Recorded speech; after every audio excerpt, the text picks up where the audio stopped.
canción. Levantemos juntos nuestra voz. Tu tiempo empieza, es tu tierra nueva, tierra nueva. Señor Jesús, yo sé que tú estás en este lugar. Yo sé que tú me vas a hablar. Ayúdame a escuchar, a entender. Pero como siempre, papá, llévame a practicar tu palabra en este día. Te alabamos, Rey, por lo que eres, por lo que haces y por lo que, Padre precioso, significa para nosotros venir a tu encuentro a través de tu palabra, en el nombre de Jesús. Amén y amén. Vaya conmigo al Evangelio de Juan, capítulo 8. 8:31 dice: Jesús se dirigió entonces a los judíos que habían creído en él y les dijo: si se mantienen fieles a mis enseñanzas, serán realmente mis discípulos y conocerán la verdad, y la verdad los hará libres. Dice la palabra de Dios acá que Jesús se está dirigiendo entonces a los judíos. Quiero hacer un poco de contexto de este pasaje y me voy a devolver al versículo 12. Léalo conmigo ahí, Juan 8, versículo 12. Dice: una vez más Jesús se dirigió a la gente y les dijo: yo soy la luz del mundo. El que me sigue no andará en tinieblas, sino que tendrá la luz de la vida. Tú te presentas como tu propio testigo, alegaron los fariseos, así que tu testimonio no es válido. Quiero dejarlo ahí para contextualizarte un poco qué es lo que está pasando en esta conversación. Jesús está predicando, viene de hacer milagros y viene de compartir la palabra en medio de un entorno que era difícil. De hecho, cuando usted lee el versículo 31, dice: a los judíos que habían creído en él. ¿Sí? Siempre que hacemos el contexto de la Biblia para poder entender dónde sucedió, con quién sucedió, a quién le sucedió, lo analizamos y lo revisamos. ¿Para qué? Para que en la segunda pregunta, después de entender qué significa eso, yo pueda preguntármelo a mí de cómo esto aplica para mi vida. Y lo que suele suceder muchas veces es que los personajes bíblicos nos representan a muchos de nosotros. Y en esta ocasión tengo que decir que cuando veía la referencia de aquellos fariseos, de aquellos judíos, pues la verdad a veces se parecen tanto a nosotros que entiendo claramente por qué a veces algunos los quieren despreciar. Que entiendo por qué a veces para algunos es más fácil decir: soy gentil y no soy judío. Porque no entender de dónde y en qué rama fuimos injertados, pues nos hace desconocer realmente de dónde venimos. Y la verdad, cada vez acentuamos más el impacto que tiene el entender de dónde venimos, el impacto de las cadenas generacionales, el impacto de saber de dónde están. Bueno, acá Jesús está en un entorno hostil predicando a judíos y fariseos. ¿Quiénes eran los fariseos? Los fariseos eran los maestros de la época, sacerdotes, ¿ya?, que conocían la palabra, estudiaban la palabra. Por tanto, en el versículo que quedamos, usted va a ver que ellos están empezando a hacer una confrontación doctrinal. Y le están diciendo: tú te presentas como tu propio testigo, alegaron los fariseos, así que tu testimonio no es válido. ¿Por qué? Porque la ley decía que aquello que se predicaba de esa manera tenía que ser revalidado por otra persona. Y ahí es donde Jesús responde y le dice: cuando yo hablo, yo no hablo por mí mismo, por mí solo. Hablo por mí, por el Padre y por el Hijo. Y es donde da a entender que son tres personas y no una sola la que está hablando. Pero ese no es el tema, no quería dejarlo pasar allí. El tema es que hay otros dos elementos interesantes. Le está predicando a judíos, esto no lo vaya a dejar perder allí, ¿sí? Pero también está predicando en un lugar de esos que a Jesús le encantaban. Me encanta cuando Jesús en algunas versiones grabadas en video dice: a veces hay que mover las aguas. A Jesús le gustaba comúnmente usar el sarcasmo, las preguntas, las respuestas para incomodar muchas veces a la gente. Y en este momento estaba predicando en un lugar llamado la tesorería, es decir, donde se hablaba de diezmos y de ofrendas, ¿ya? O sea, llegó a la oficina de administración a predicarnos. Y uno dice: ¿y como por qué ahí? ¿Sí? ¿Por qué ahí? Porque hay cosas donde Jesús entra que van a incomodar. Y Jesús, en versículos, hay más números de versículos acerca del dinero que de la misma salvación. ¿Por qué? Porque a veces hay personas que enredan su salvación en el dinero. Pero bueno, los fariseos estaban aquí en medio de esto y Jesús, que no se negaba, entró a esto. Dice el versículo 14, aunque yo sea mi propio testigo, repuso Jesús, mi testimonio es válido, porque sé de dónde he venido y a dónde voy. Pero ustedes no saben de dónde vengo ni a dónde voy. Ustedes juzgan según criterios. Yo, en cambio, no juzgo a nadie. ¿Sí? Jesús entra en esta discusión y entra en una discusión de una manera muy especial. ¿Por qué? Porque los fariseos estaban alegando la ley. Los fariseos querían apuntes legales, querían defenderse con cosas legales, pero Jesús estaba viniendo a cambiar todo. Y Jesús estaba viniendo a decirle a los fariseos que se especializaban en juzgar a otras personas que habían ignorado la verdad. Y claro, cuando tú dices, ¿cómo me dices, pastor, que he ignorado la verdad cuando la conozco? Hay muchos que conocen la verdad pero la ignoran, y la ignoran cuando no la llevan a la práctica. Eso es lo que exhorta el apóstol Santiago cuando dice, no se conformen solo con escuchar, sino lleven a la práctica. Bien, los fariseos conocían la ley, ¿sí? Y conocían muy bien la ley, pero Jesús llega en este contexto histórico a cambiar esto y a confrontarles a ellos de que lo que estaban conociendo no estaba funcionando. Por tanto, el Señor los tachaba casi de incompetentes. Pero también a estos mismos judíos que se jactaban, mire esto tan especial, ellos se jactaban de ser hijos de Abraham. Cuando usted ve Juan 8:31 en las Biblias que tienen un título agregado, dice los hijos de Abraham. Y los judíos se jactaban de ser hijos de Abraham. Tenían las tablas del pacto, tenían los pergaminos y tenían la Biblia más original. Como muchos cristianos hoy que consideran que su traducción es la más original, cuando no hay una traducción única y exclusiva. Hay múltiples traducciones que nos ayudan a acercarnos al lenguaje original. ¿O cuántos aquí ya saben hebreo y antiguo? ¿Sí? Pocos. Conozco uno o dos aquí. Pero ¿qué pasaba con los judíos? Y especialmente con los fariseos, que se jactaban de eso. Sin embargo, aunque poseían incluso genética, eran génesis, el judío venía de una raíz genética. Por eso es tan difícil encontrar gente que ahora se cree judía sin tener una raíz siquiera genética, ¿ya? Cuando nosotros venimos de ese pueblo y somos de ese pueblo porque fuimos injertados por adopción, no porque seamos judíos, ¿sí? Y muchos no porque necesariamente tengamos que venir de esa raíz. Y aunque tenían esa variable, conocían a Abraham, ¿sí? No tenían en común lo espiritual de Abraham, no tenían su fe, no querían aceptar lo que Dios había dicho ni en el Antiguo Testamento ni a través de Cristo. ¿Cómo así, pastor?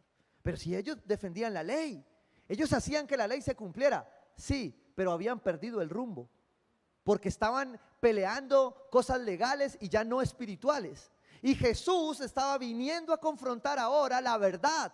Él era la verdad, Él era el verbo. Juan 1:1, en el principio ya existía el verbo y el verbo era Dios y estaba con Dios. Y Jesús se está presentando aquí a decirles, si no comprendieron la ley y lo que Dios mandó, ahora comprendan mis palabras. Pero aún así estos judíos, muchos de estos judíos no lo aceptaban. Y por eso Jesús acá empieza a confrontarlo y les ofrece verdadera libertad. Les ofrece que más allá de tenerlo en un libro, lo practiquen y vivan esa verdad. Estos judíos también tenían una gran ventaja, porque habían visto la revelación de Dios. Al tener esos pergaminos y al tener las piedras del pacto, tenían el original. Entonces se creían más santos, se creían mejores. ¿Por qué? Porque obviamente habían tenido relación con Dios.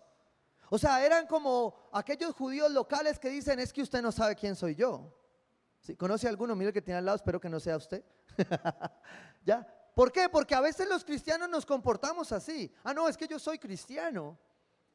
¿Y qué te hace cristiano? Ir a la iglesia, ¿sí? Aprenderte un versículo o practicar la verdad. Todos estos judíos en esta temporada malgastaron la oportunidad que tenían, una oportunidad de oro, y muchos optaron por no creer. Voy a Juan 8:31, dice la palabra, Jesús se dirigió entonces a los judíos que habían decidido, ¿qué hay que hacer para creer? Decidir. Habían decidido creer, nadie te puede obligar, te pueden invitar. Y claro, cuando salgas de acá, tú que vienes por primera vez, algún amigo te va a ver en una iglesia y va a decir, ya te lavaron el cerebro. No, porque tú estás acá y tienes una decisión. Estos judíos, estos fariseos, no tomaron la decisión. Jesucristo estaba anunciando una verdad. pero ellos la malgastaron. De hecho, la verdad que estaba anunciando Jesucristo era la que ellos conocían. Era que ellos la tenían pero no la practicaban, habían perdido la intención con el cual Dios les había dado la ley. Porque la ley estaba dada para que el pueblo aprendiera y se mantuviera en el amor a Dios, en el amor al prójimo como a sí mismo. Para eso había sido dada la ley. Y Jesús lo único que estaba viniendo a decirle es: ustedes se olvidaron de esto. Mira lo que dice Juan 8. Jesús se dirigió entonces a los judíos que habían creído en él y les dijo: si se mantienen fieles a mis enseñanzas, serán realmente mis discípulos. Por el oír usted cree, toma la decisión de creer, pero usted no está hecho para quedarse como creyente. Usted está diseñado para ser discípulo a pesar de las circunstancias, a pesar de lo que usted mismo ve de usted, a pesar de lo que usted no ve. Lo que Jesús está diciéndole aquí a este pueblo es que aquellos que habían creído en él trascenderían de una relación legal a una relación de amor, a una relación de gracia, a una relación de un nuevo pacto que no anulaba la verdad. Porque recuerde que todas las palabras de Jesús, un hombre judío predicado a un pueblo judío, se mantenían. Él no las anuló. Juan 13:34 dice: de este modo todos sabrán que son mis discípulos. ¿Cómo? Si se aman los unos a los otros. Jesús vino a traer la verdad, pero a decirle a estos judíos que ya no bastaba solo con conocer y creer, que necesitaban avanzar a ser discípulos. Y tú te tienes que hacer esta pregunta. Dios viene diciéndole a esta iglesia hace muchos domingos: oye, ¿realmente naciste de nuevo? Oye, ¿eres bautizado por el Espíritu? Oye, ¿estás transicionando bien? Oye, ¿eres discípulo de Cristo? ¿O sigues siendo creyente? Y hoy tienes que tomar una decisión. O hoy por lo menos tienes que hacer un alto en el camino para entender qué es lo que Dios quiere de ti. La Nueva Biblia de las Américas en Juan 8:31 lo dice de esta manera: entonces Jesús decía a los judíos que habían creído en él: si ustedes permanecen, ¿en dónde? En mi palabra, verdaderamente serán ¿qué? Mis discípulos. ¿Qué es permanecer? La otra traducción dice: si ustedes son fieles. Hoy Dios está haciendo un llamado a muchos creyentes a permanecer para ser discípulos. Hoy Dios está haciéndote un llamado para que las circunstancias de tu vida ya no se sigan resolviendo como creyente, sino como discípulo. Porque ya no hay tiempo. Eso mejor que está por venir está cerca, créamelo.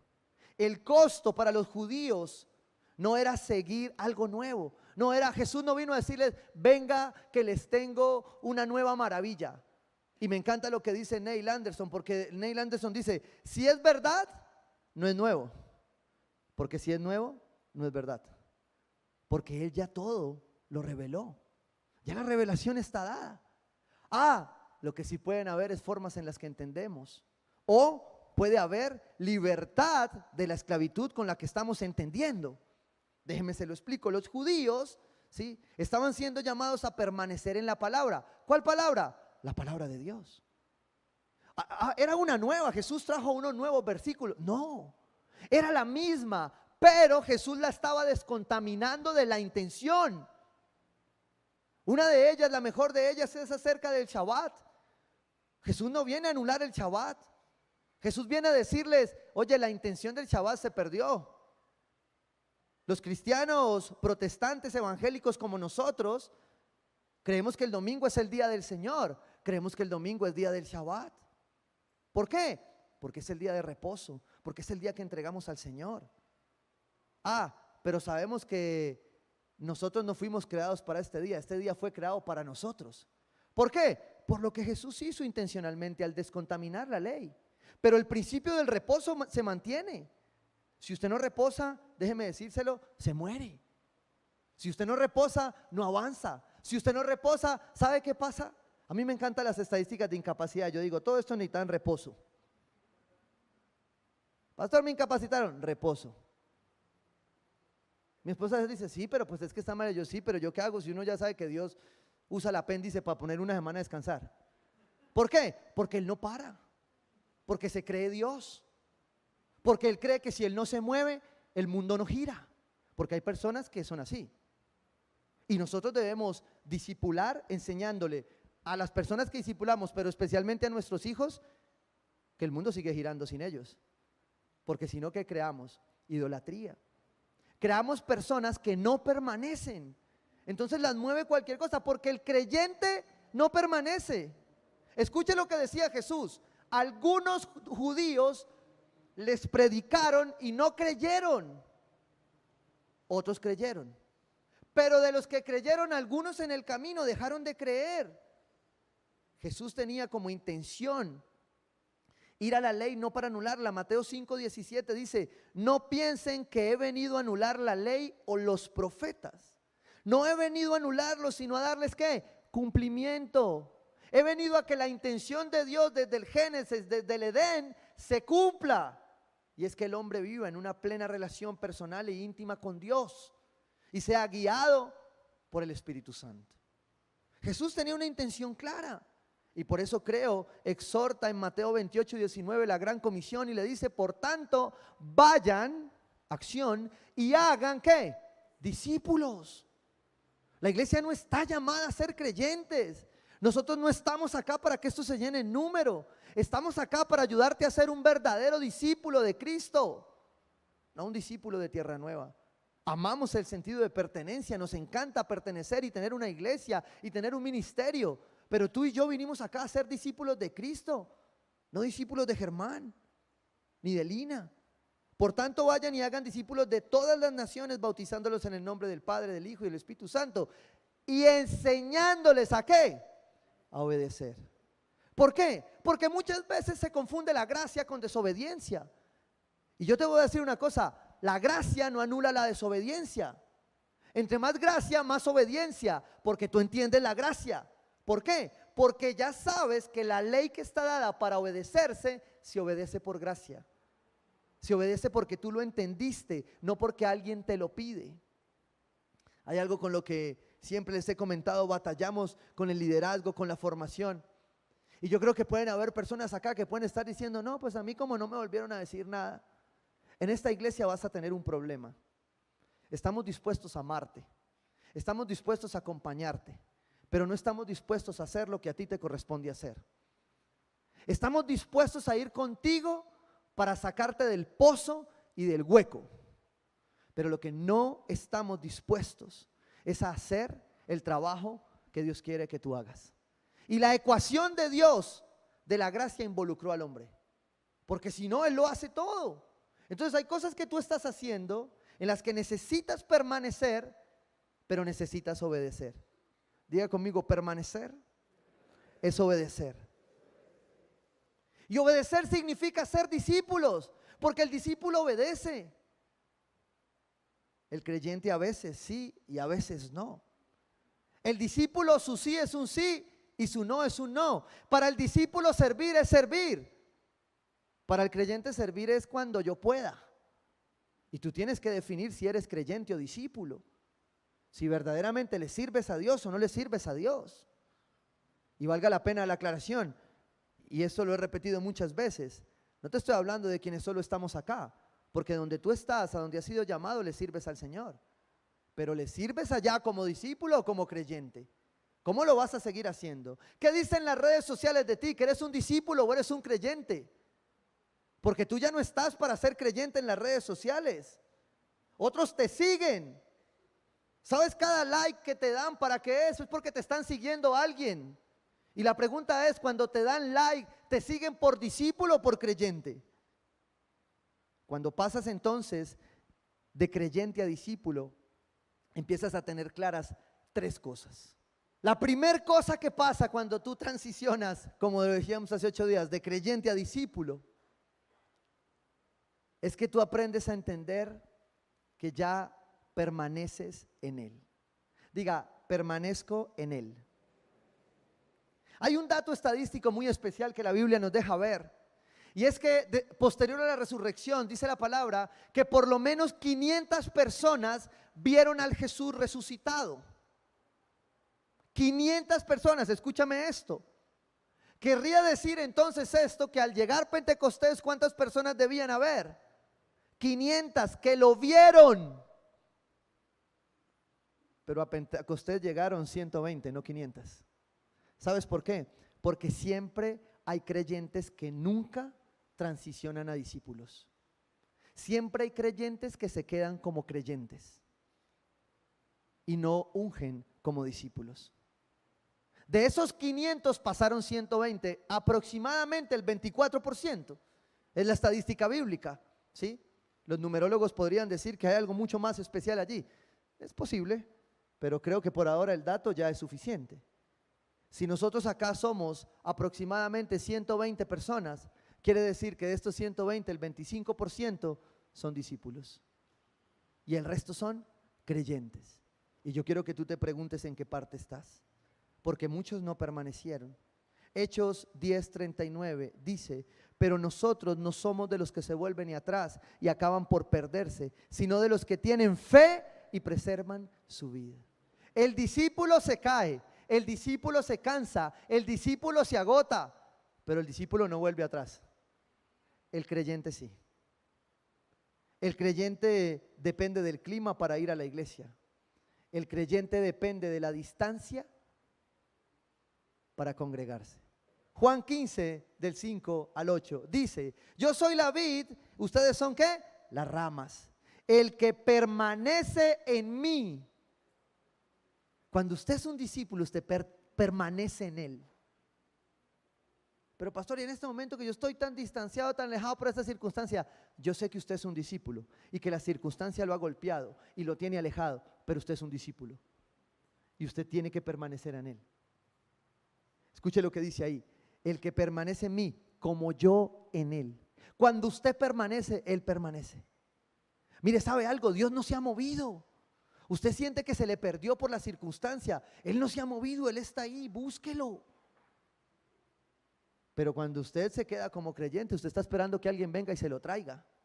Y si Él ya lo escogió, Él está allí. El que permanece en mí como yo en Él, dará mucho fruto. ¿Cuánto? Mucho. ¿Cuántos aquí dan mucho fruto?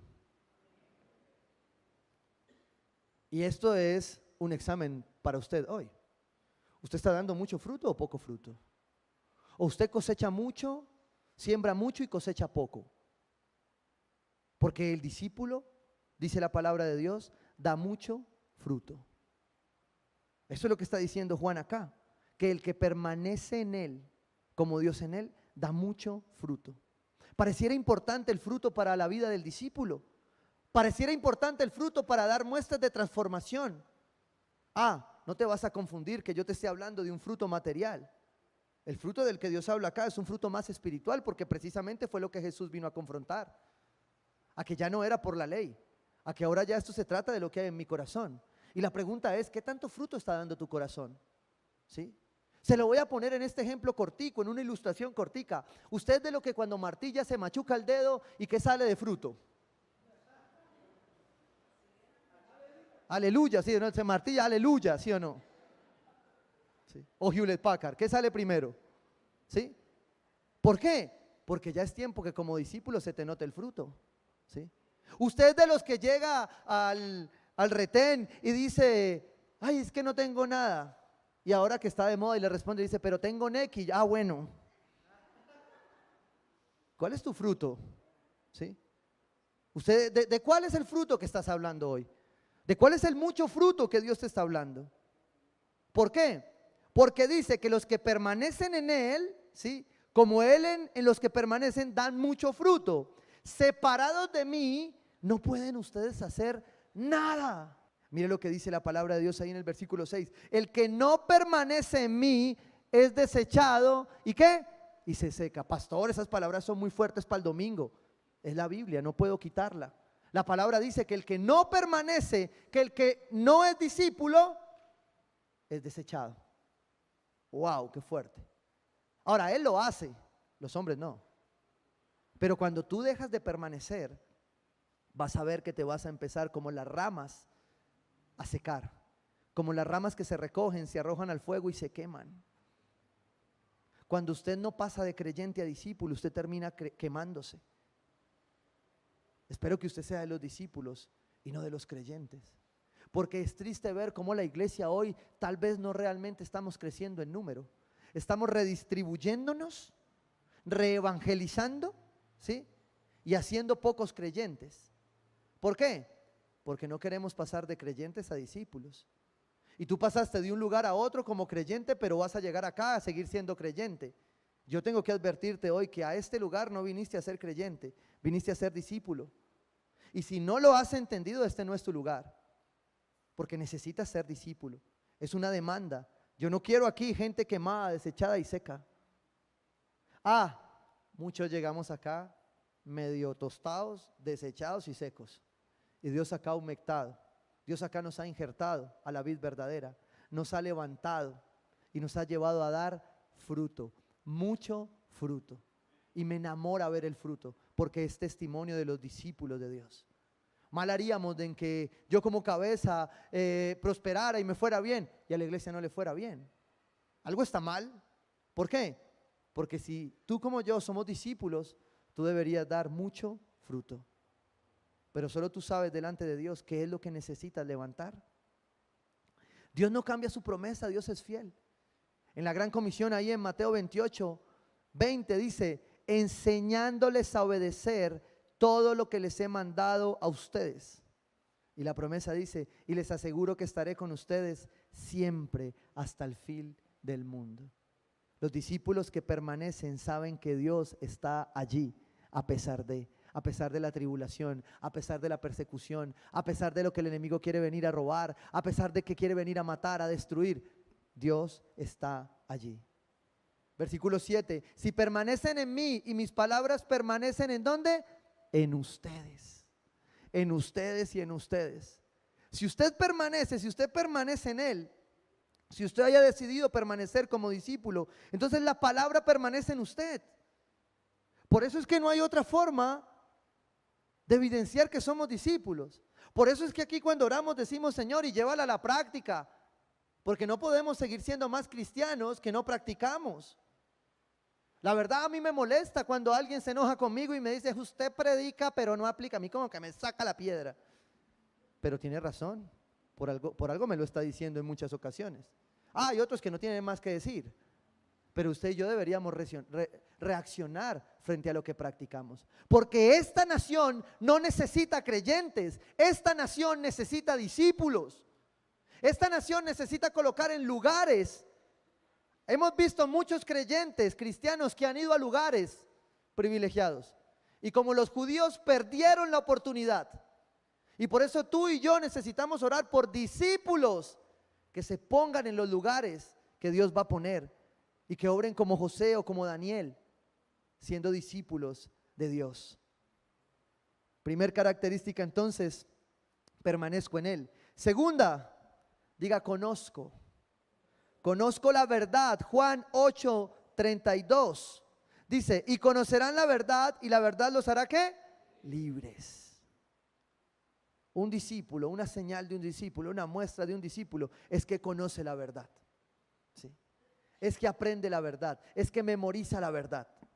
Hebreos 5:13 dice lo siguiente: el que solo se alimenta de leche es inexperto en el mensaje de justicia, es como un niño de pecho. Versículo 14: en cambio, el alimento sólido es para los adultos. El discípulo es adulto. Para los que tienen la capacidad de distinguir entre lo bueno y ¿qué? Y lo malo.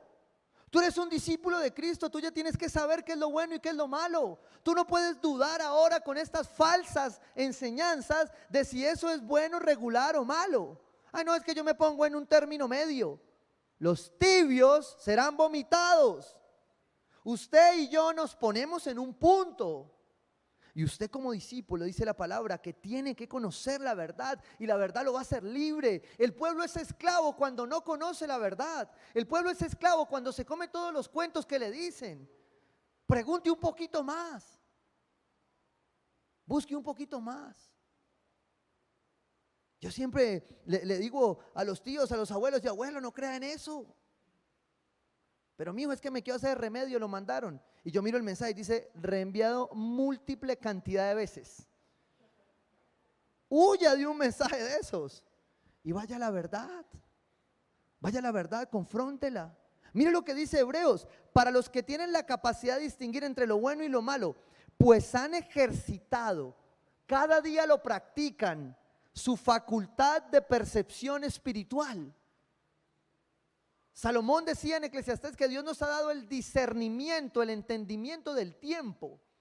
Y es la iglesia de los discípulos, la que puede discernir qué es la verdad y qué no es verdad.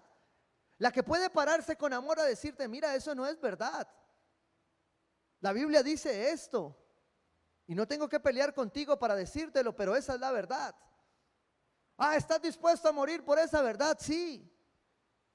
Estoy dispuesto a hacerlo, pero no a agredirte ni a matarte, ni a hacer nada en tu contra, pero sí a morir creyendo que esa es la verdad. Eso fue lo que Jesús hizo con los fariseos. Estar dispuesto a enfrentarse a un momento hostil para decir que es la verdad. Miren, la mentira moderna no es lo contrario a la verdad. La mentira moderna es más peligrosa, porque la mentira moderna no es algo que contradice la verdad, sino una verdad que no se ha hecho práctica en nuestra vida. Cuando usted no vuelve la palabra de Dios práctica en su vida, se vuelve una mentira. Porque usted es cristiano, conoce la verdad, pero no la practica. Es decir, usted es creyente, no discípulo. Y entonces usted dice, pero ¿por qué yo sigo dando vueltas? ¿Por qué yo sigo cayéndome en lo mismo? ¿Por qué yo no salgo de este círculo? Porque estás en modo creyente en vez de pasar a modo discípulo. Cuando la palabra te dice que si tú permaneces y conoces la verdad te hará libre. ¿Cuál verdad? La verdad de Dios. Mira, lo que escuchas el domingo es importante. De lo que yo te digo en estos, ya me dan solo 30 minutos. En estos 40 minutos que me dan, tú te acuerdas de 5 y eso es importante. Pero ¿sabes qué es vital? Lo que pasa con lo que tú recibes acá el lunes, el martes, el miércoles, el jueves, el viernes, el sábado y cuando vuelves. Lo que pasa el domingo es chévere, la alabanza, la adoración, la comunión con los santos, pero lo importante no es solo lo que pasa el domingo. Lo importante es lo que tú haces el lunes a viernes con lo que escuchaste el domingo. Y tienes un reto esta semana, ser discípulo. Vas a ser discípulo, vas a ser creyente. No puedes seguir viviendo un cristianismo sin experimentar ser creyente, ser discípulo, perdón. ¿Por qué? Porque algo tenían los discípulos en especial, y es que ellos habían experimentado lo que Jesús estaba diciendo. Ellos lo habían vivido. Mira lo que dice Santiago 2, versículo 19. ¿Por qué es importante experimentar? Dice Santiago 2, 19. ¿Tú crees que hay un solo Dios? ¿Tú crees que conoces la verdad? Magnífico. También los demonios lo creen y tiemblan. Wow. ¿Tú crees que sabes mucha Biblia? Los demonios también saben mucha Biblia. Saber mucha Biblia sin practicar, ¿sí? Es vivir en la ley y no en la gracia. Porque la gracia me deja enamorarme de la palabra para practicar, no para señalar, no para juzgar, sino para ser discípulo del Señor. Creer es vital, pero permanecer en la palabra de Dios es trascendental para mi vida. Es necesario creer. Jesús hizo la mención, los judíos que creyeron, pero a esos que creyeron, tú ya creíste, conviértete en discípulo. Es lo que le estaba exhortando acá. Y venía a mi mente cuando preparaba este sermón una ilustración muy especial, porque a veces tenemos procesos de consejería de chicos que se han casado en santidad, ¿sí? Es decir, ¿qué es que se casaron en santidad? Porque pareciera a veces raro y me gusta a veces recordarlo en la iglesia, ¿sí? Para los jóvenes de 0 a 99. El sexo fue creado para el matrimonio. Por tanto, un noviazgo no tiene relaciones sexuales. Entonces hay chicos que deciden ser diferentes, ser discípulos, tienen relación con Dios y dicen, no vamos a tener relaciones sexuales antes del matrimonio. Y esperan, ¿sí? Y se casan. Y siempre les predicamos y les decimos, oye, eso es un salvavidas para tu vida matrimonial. ¿Por qué? Porque llegar sin experiencias sexuales pasadas, ¿sí? Va a ser más fácil construir el diseño de Dios en una relación de ese tipo. Pero resulta que llega el matrimonio Y algunos de estos chicos de pronto empiezan a tener dificultades, porque matrimonio es matrimonio, ¿sí? Eso llega y usted ahí le sale algo tapado, ¿sí? Que la crema de dientes, que la ropa, que ronca, que algo sale, ¿sí? Y más si usted se guardó. Entonces alguna vez uno de ellos me decía, pero pastor, yo me guardé esperando que esto no pasara en mi matrimonio. ¿Qué pasó? Y yo le decía, la verdad a veces no sé cómo explicártelo, no tengo respuesta. Pero haciendo este sermón encontré la respuesta. Bájale un poquito. Haciendo este sermón encontré la respuesta. Y la respuesta es que tú puedes obedecer algunas cosas como creyente, pero si no las trasciendes a obedecerlas como discípulo, vas a tomar malas decisiones. Porque el creyente a veces sí y a veces no. Entonces, ellos se guardaron como creyentes, pero el matrimonio obligaba a ser discípulos. Y como creyente no aguantó. Entonces, ¿qué pasó con el principio? Se olvidó. ¿Por qué? Porque dejaron de permanecer y de conocer la verdad que los hacía libres. Pastor, entonces no hay esperanza, ni modo, ni el uno ni el otro. No, sí hay esperanza. Pero lo que te estoy diciendo hoy, chico, joven, mujer, que estás esperando, es que si tú esperas en santidad, espera en santidad como discípulo, no como creyente. Porque como discípulo vas a resistir. Como creyente a veces la carne no puede. El tercer punto y último es que cuando tú permaneces, conoces, entonces vives en libertad. Porque dice la palabra que conocerán la verdad. Muchos la conocían, en este ejemplo los chicos la conocían, pero no la vivían, ¿sí? Pero no vivían la verdad. Y vivir la verdad es romper con el pecado. Vivir la verdad es romper con aquella ley que no nos dejaba avanzar. Es romper con aquello que los judíos tanto se aferraron y que no quisieron soltar para conocer la verdad.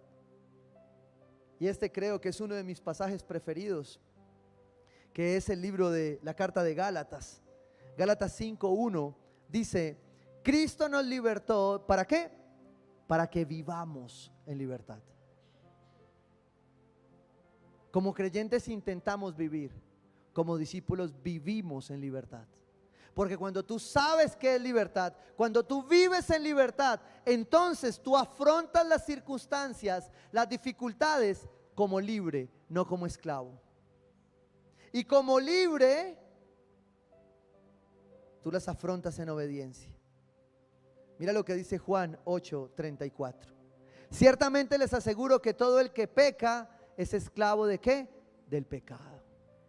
Respondió Jesús: ahora bien, el esclavo no se queda para siempre en la familia. El esclavo se va, el esclavo abandona, el esclavo no permanece. Y tú y yo estamos llamados a permanecer. El esclavo huye por miedo. El esclavo teme enfrentar. ¿Sabe que hay una escena en la Biblia acerca de Jesús llegando a patear las mesas? Y él era el líder. ¿Usted se imagina qué habrían dicho hoy de Jesús? Por eso, en medio de la responsabilidad de orar por nuestras autoridades, porque todas las autoridades van a ser expuestas. Pero usted se imagina la prensa hoy con Jesús pateando las mesas. ¿Qué habrían dicho? Wow. ¿Qué habrían dicho? Uy, mírelo, el que se creía el Mesías, se le saltó la piedra. Titular.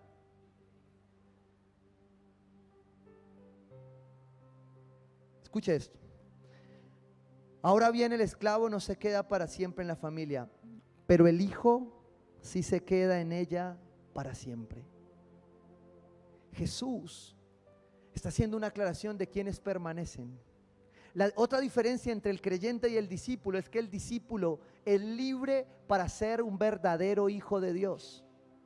El creyente muchas veces es creyente pero vive como huérfano, como aquel bebé de la leche, como aquel bebé que todo es pataleta, que todo es lágrima, que todo es manipulación. El hijo se queda en ella para siempre. Algunos confunden a veces esto tergiversado acerca de la felicidad. Y muchas veces nos dijeron, Cristo me libertó, y trastornaron este versículo y dijeron, Cristo me libertó para ser feliz, ¿sí? Y sacan la alabanza y todo, yo tengo derecho a ser feliz, pastor. Y yo los miro y les digo, ajá,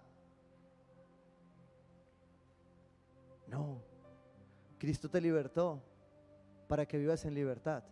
Cristo te libertó para ser como Él. Cristo te libertó para que tú seas discípulo de Cristo. Cristo no te libertó para que la pases bueno. Cuando eres discípulo y cuando eres discípulo de Cristo, Dios te da el gozo, Dios te da la alegría para hacerlo diferente. Pero Dios trascendía esa libertad. Porque cuando tú vives en libertad, en realidad en esas contradicciones del reino, estás llamado a obedecer. Y esa obediencia a veces es una esclavitud. Pero ¿cómo así, pastor? ¿No era que no éramos esclavos sino libres? Sí, pero somos libres ahora para ser esclavos de la obediencia. Déjeme, se lo explico en Romanos 6:14, dice, así el pecado no tendrá dominio sobre ustedes, porque ya no están bajo la ley, sino bajo ¿qué? Bajo la gracia. Diga, estoy bajo la gracia. Como discípulos estamos bajo la gracia. Podemos tomar libertad para decidir. Pero me encanta cómo lo exhorta el apóstol Pablo. Mire lo que dice ahí. Entonces, ¿qué? ¿Van a hacer lo que les da la gana? Ay, no, perdón, eso no dice. Entonces, ¿qué? ¿Vamos a pecar porque no estamos ya bajo la ley? Entonces, ¿qué? Por la gracia nos vamos a permitir todo. Entonces, ¿qué? Por la gracia yo voy a permitir que disfrazada de tolerancia los malos principios entren a mi casa. No, porque la gracia me hace más firme para defender la verdad, porque la verdad me hace libre, así aquí esté muerto. La verdad te hará libre, así pierdas todo, serás libre. Es una característica del discípulo. Y Pablo exhorta y dice, de ninguna manera.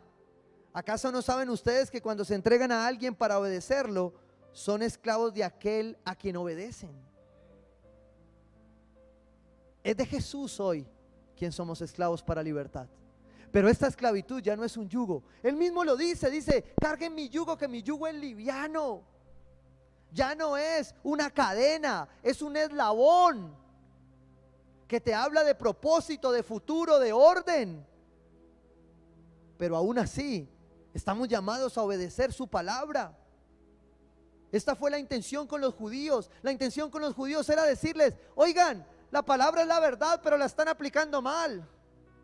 No confundan firmeza con dureza, porque a los padres a veces se nos va la mano.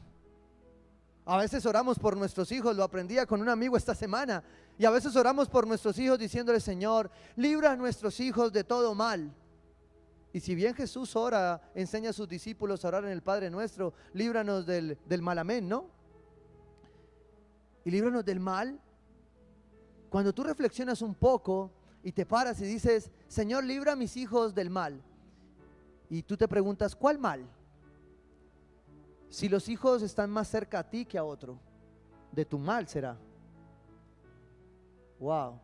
Cuando él me dijo eso, yo dije, suave, suave. ¿Por qué? Porque a veces queremos que Dios cuide a nuestros hijos del mal, y la palabra dice que nosotros, aún siendo malos, sabemos dar cosas buenas. La palabra dice que nosotros que somos malos, a veces criamos a nuestros hijos pidiéndole que se guarden del mal cuando el mal está en casa. Un verdadero discípulo saca ese mal. Un verdadero discípulo empieza a entender que en su casa hay algo que tiene que cambiar.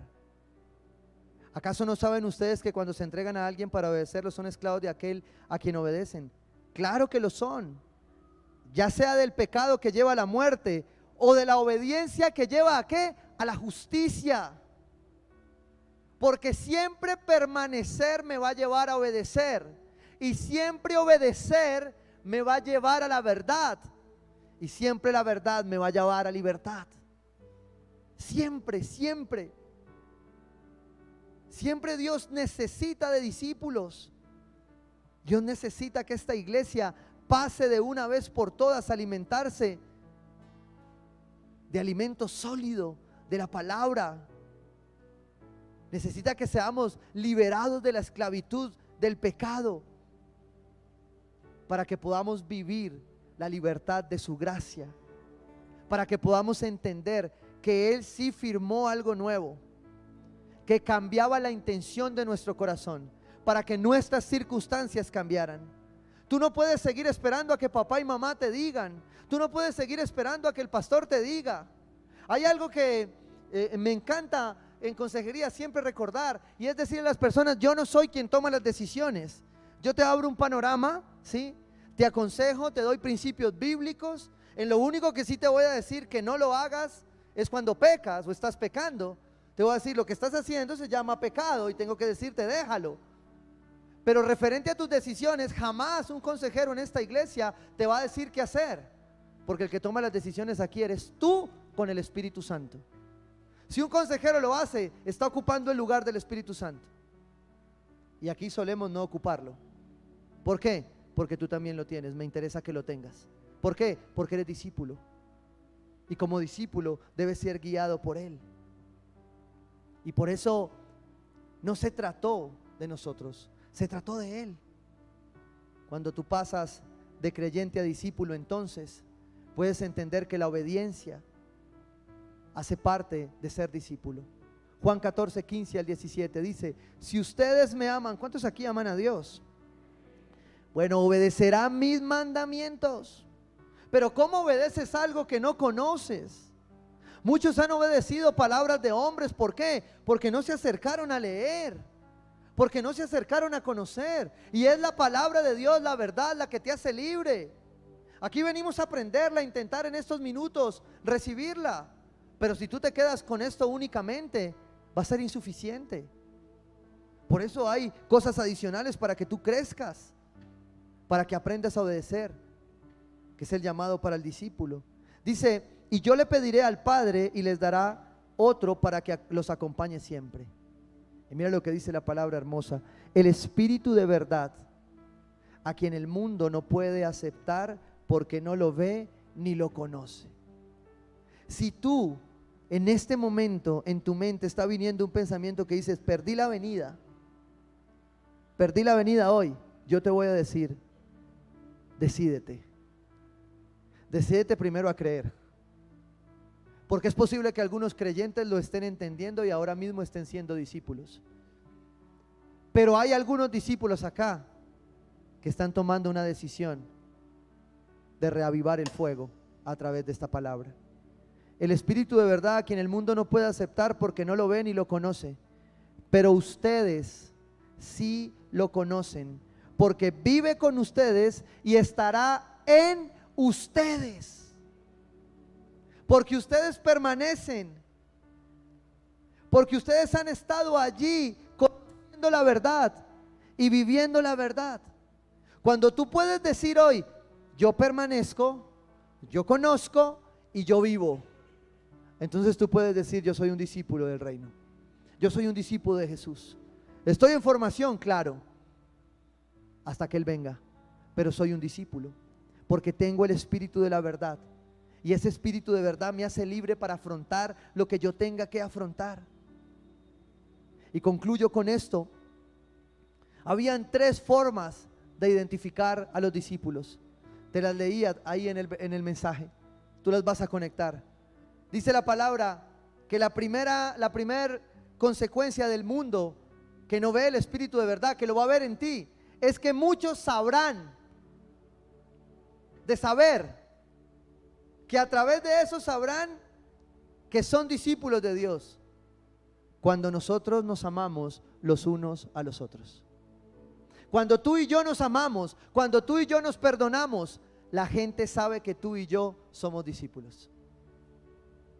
El segundo tiene que ver con el centro y el corazón de este sermón: permanecer.